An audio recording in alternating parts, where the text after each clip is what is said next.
안녕하십니까. 무더위 가운데 모두 잘 지내고 계셨죠. 이번 여름도 많이 무더웠습니다. 그런데 무더위도 그렇지만 들려오는 소식들도 무더위보다 훨씬 더 우리를 짜증나고 피곤하고 힘들게 했습니다.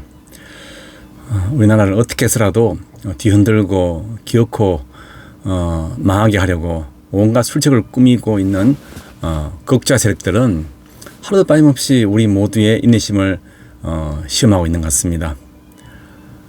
지금 우리 사회는 언젠가부터인지 우리가 한 번도 경험해보지 못했던 낯선 모습의 나라로 변해버렸습니다.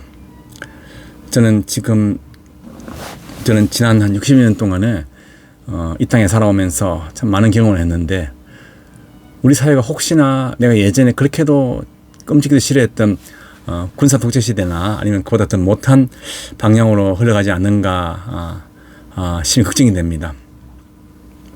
오죽했으면 만난 사람마다 요즘 이재명 시대가 전두환 시대보다도 훨씬 더 퇴행적이다, 그리고 더 강압적이다, 그렇게 얘기합니다. 나도 그렇습니다. 나도 요즘 와서 전두환이 생각이 나고, 차라리 전두환이 참 그리워지는 그런 현상을 보니까 참 아이러니하다 생각이 됩니다.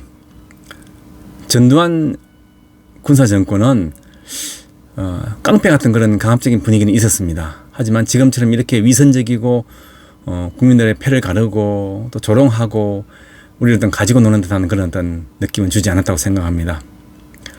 지금 이재명과 민주당 세력들은 지금 얼마나 지금 제정신인지 도저히 지금 벌이고 있는 모든 모습들을 보면 눈 뜨고 봐줄 수가 없습니다.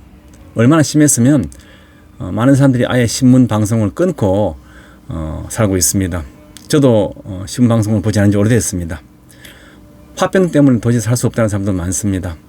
도저히 민주주의 국가에서는 도저히 일어날 수 없는 일들이 도처에서 지금 비정상적으로 온갖 유치한 방법으로 지금 일어나고 있습니다. 혁명이 일어난 것도 아닌데 하루아침에 우리가 전혀 낯선 이상한 나라에 살고 있는 듯한 그런 낯선 느낌을 받습니다. 북한과 대치하고 있는 우리의 현실과는 전혀 맞지 않는 지금 안보의 무장해제되는 그런 수준의 안보 정책을 보더라도 이것은 자격이 없는 국방장관의 어떤 독자적인 판단으로 할 수 있는 일들이 아닙니다. 이것은 바로 이재명이라는 사람의 이 한 명의 삐뚤어진 시각으로서 지금 이 나라가 이렇게 되고 있는 것입니다. 지금 이재명이라는 사람이 이렇게 지금 나라를 엉망으로 지금 끌고 가고 있는데, 왜 모든 좌파들은 그게 장난에 맞춰가지고 춤을 추고 있는지 보통 사람들은 이해할 수 없습니다. 이건 완전히 자기 한 명에게 이 나라의 뭔 정책을 맞추고 있고, 이재명에게 국민이라는 것은 아마 자기를 추종하는 개딸 정도가 아닌가 생각을 합니다. 지금 약 100년 전에 1930년대 독일에서도 이 비슷한 역사가 이루어지고 있었습니다. 당시의 나치당은 선거를 통해서 정상적으로 정권을 잡았습니다. 그때 여러 가지로 고통받고 있는 국민들은 새로운 변화를 기대하며 이 나치당을 열렬히 지지하는 것 같습니다. 그러나 이 나치당은, 히틀러는 권력을 장악한 후에 바로 독일 사회를 급격하게 그리고 아주 신속하게 일당 독재 체제로 그리고 전체주의 사회로 바꿔버렸습니다. 모든 정권에 방해가 되는 야당들 해산시키고, 비판적인 언론인들을 감금하고 탄압했습니다. 그리고 정치적인 반대자들, 모든 정치인들을 수금소에 구금하면서 또 일부는 죽였습니다. 그러면서 일당 독재 체제로 나갔죠. 그리고 얼마 되지 않아서 나라를 망하게 됐습니다.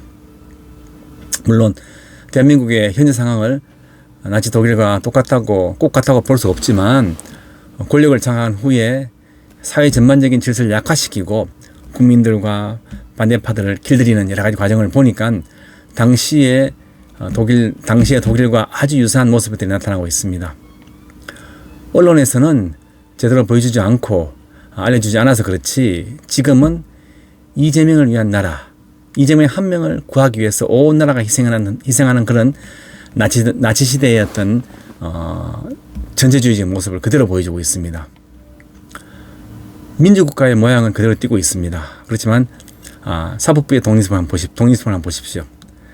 언론의 자유, 그리고 선거 과정에 대한 국민들의 불신, 집회와 표현의 자유, 간섭, 즉 민주주의를 유지하고 지키는 핵심적인 요소가 전부 다 침해를 당하고 있습니다. 이전 우파 정부와는 비교하기 어려울 정도로 현재 이재명 정부는 기업 활동과 개인의 사생활, 그리고 경제 활동과 종교 영역에 이르기까지 사회 전반에 걸쳐서 직간접적인 방향으로 개입하고 있습니다.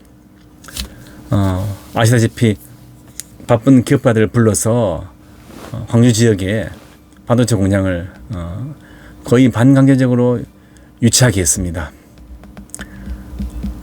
그러나 지금까지 기업가들을 언제나 적으로 보고 공개적으로 비난하였던 이재명의 성량과는 전혀 지금 배치되는 일로서 지금 도저히 눈 뜨고 볼 수가 없습니다. 많은 분들이 비슷한 체감을 합니다. 대한민국은 정부 수립 이후 지금까지 반공주의가 국가 정체성의 중요한 축이었습니다. 당시에는 국가보안법의 적용이 지금보다 훨씬 광범위했고 공산주의를 옹호한다거나 심지어는 북한에 약간이라도 우호적인 성향을 보인다면 도저히 용납되지 않는 그런 사회적인 분위기였습니다. 과거 반공을 넘어서 멸공을 국가의 가장 중요한 가치로 내세웠던 이 나라가 이제는 공산주의 사상이 공개적으로 논의되는 것이 자연스럽게 됐고, 간첩 행위를 행해서 실형 선고를 받기나 아주 어려운 나라가 됐습니다. 그 말은 어떠한 체제 전복 행위를 해도 이제 아니라라는 뜻입니다. 그래서 우리를 위협하는 북한에 대해서 조금도 비난하거나 비판하지 않고 심지어는 최근에 정전협정을 완전히 위반하고 휴전선 근처에서 벌이고 있는 대규모 군사용 도로 건설, 이런 것들도 전혀 입 밖에 내고 있지 않습니다. 심지어는 휴전선의 경비를 완화시키고, 또 아무리 어떤 위협적인 행동을 해도 오히려 군인의 수를 감축시키고, 심지어는 실탄을 장착하지 못하게 하는 등 완전히 무장해제에 가깝게 지금 하는 것을 보면 저는 개인적으로 이 모든 것들은 혹시 북한 지도부의 지시에 따라 움직이는 것이 아닌가 하는 그런 의심을 품지 않을 수가 없습니다. 대부분의 국민들이 먹고 사는 문제에만 크게 어렵지 않게 해주면 우파 정부든 좌파 정부든 별로 상관없다는 식으로 생각을 가지고 있는 것 같습니다. 하지만 사실 우리 사회가 당면한 가장 큰 문제는 먹고 사는 이런 문제가 아닙니다. 더 근본적인 문제는 대한민국의 앞날과 정체성에 관한 문제입니다. 즉, 이 나라가 앞으로도 자유민주주의 체제를 유지해 갈 것인지, 아니면 전혀 다른 이념과 체제로 변화되어서 어쩌면 나라의 이름마저도 바뀔지도 모른다는 그런 우려감, 이런 것을 가지지 않는다면 사실 거의 정상적인 것이 아닙니다. 저는 바로 그런 것이 가장 큰 걱정거리라 생각합니다. 그래서 이 더운 날에도 올림픽공원과 광화문에 많은 사람들이 모여서 재선거를 외치고 이재명 물러나라고 외치고 있는 것입니다. 우리는 계속적으로 좌파들의 나라 거들내고 절단내는 이런 책동을 가만히 우리 인내심 있게 보고만 있을 것입니까? 아니면 맞서 싸워서 자유를 쟁취해야 되겠습니까? 그래서 바로 우리의 선택이고 우리의 몫입니다. 감사합니다.